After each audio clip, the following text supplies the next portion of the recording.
It's a film that even veteran horror fans won't dare to watch a second time, even after more than a decade. It's still one of the top 10 horror films in the world. Director Wan Su-yen used the Valley of Terror effect, making this film a midnight nightmare for countless people. It's dead silence. The story begins. Newlyweds Jack and Anna receive a gift. They open it and it's a strange-looking puppet. Although they don't know who sent it to them, the couple decided to keep the puppet. In the evening, Anna is home alone. There was a sudden noise in the bedroom. She thought it was her husband. She went over to check, but all she saw was the strange puppet. Suddenly,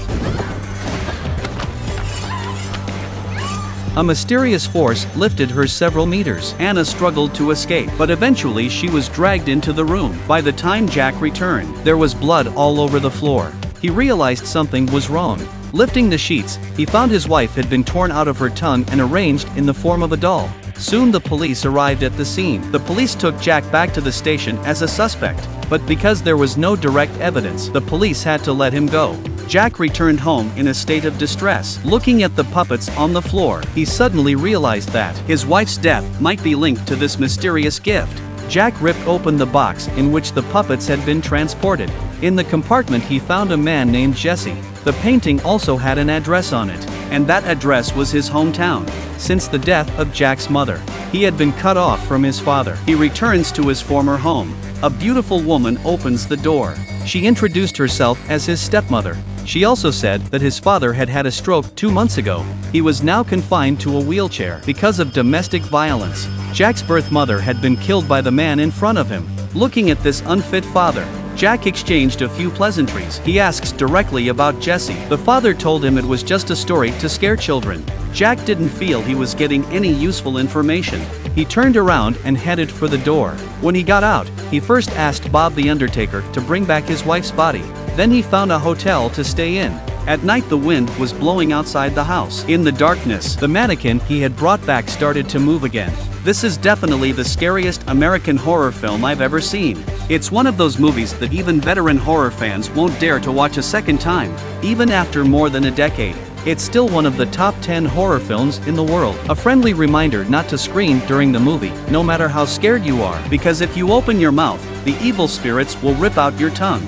In the darkness, a creepy mannequin suddenly rolls its eyes. The man seems to sense something. He slowly wakes up from his slumber.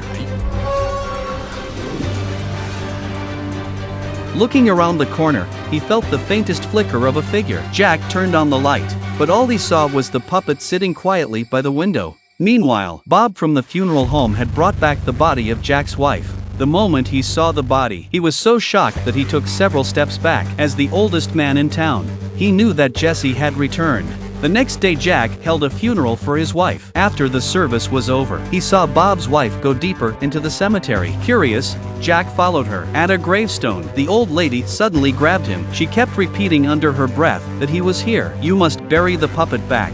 Whenever Jack asked a question, Bob came and took his wife away. A sense of unease crept into Jack's mind. Jack plucked away the vines. On the tombstone were the words Jesse in big letters. The legend was true.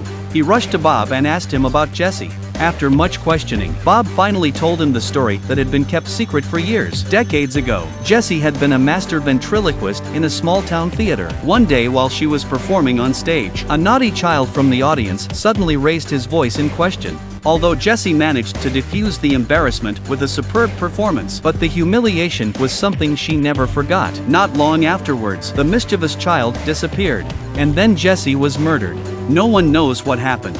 The funeral home was owned by Bob's father. According to Jesse's will, he had Jesse's body made into a doll. He buried her body with the 101 puppets she had made before she died. Since then, there have been murders in the town. The victims died in horrific conditions, each one with their tongues brutally ripped out.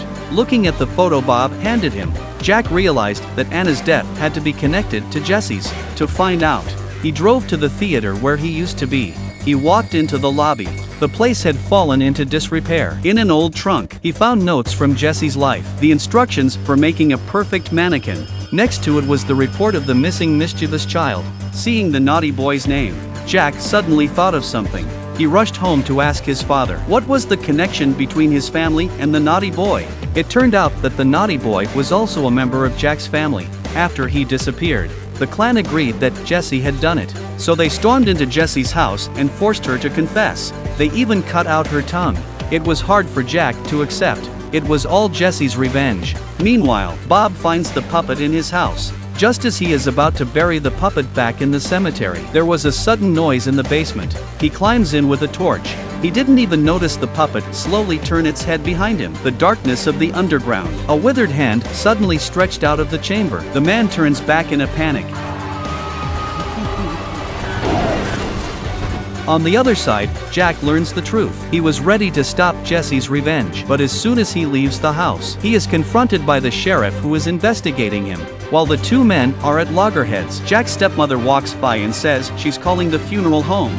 Bob's voice is on the other end of the line. He said he'd found a clue in the theater that would stop Jessie. Jack doesn't notice anything unusual. He headed straight for the theater. The sheriff followed him. Just in case, he took his gun with him. Through a deep corridor. At the end, they found a secret room. The room was full of materials for making dolls. When the curtain opened, the dusty wardrobe was filled with puppets. In the middle of the room was a red cloth covering an object. Jack plucked up the courage to pull back the red cloth. Inside was a mannequin made of a living person. The decayed exterior was vaguely recognizable. He was the same mischievous child who had disappeared. At that moment, one of the puppets slowly turned its head. The other puppets moved as well, followed by their eyes. In the darkness, somehow there was a clown puppet.